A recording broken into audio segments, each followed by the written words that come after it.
আজকে সন্ধ্যা দিবা সোনা গুনিয়া গুনিয়া রে আজকে সন্ধ্যা দিবা সোনা গুনিয়া গুনিয়া রে আজকে সন্ধ্যা দিবা সোনা গুনিয়া গুনিয়া এই আজকে সন্ধ্যা দিবা সোনা গুনিয়া গুনিয়া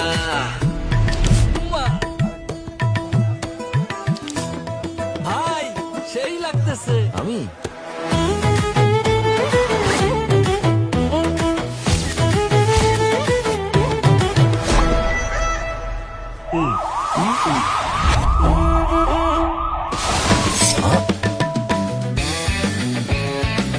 অনেক তো হলো, এখন থেকে চাঁদাবাজি কিংবা যে কোনো অন্যায় দেখলে সাথে সাথে ছবি, ভিডিও, ভয়েস কিংবা টেক্সটের মাধ্যমে পাহারাদার অ্যাপে জানিয়ে দিন।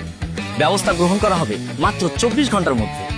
নিরাপদ বাংলাদেশ গড়ার লক্ষ্যে আমরা প্রত্যেকে এক একজন দায়িত্বশীল পাহারাদার। অন্যায় অপরাধের অভিশাপ দূর করার লক্ষ্যে আপনার এবারের ভোটটি হোক দাঁড়িপাল্লার পক্ষে। চলো একসাথে গড়ি নিরাপদ, চাঁদাবাজি মুক্ত নতুন বাংলাদেশ।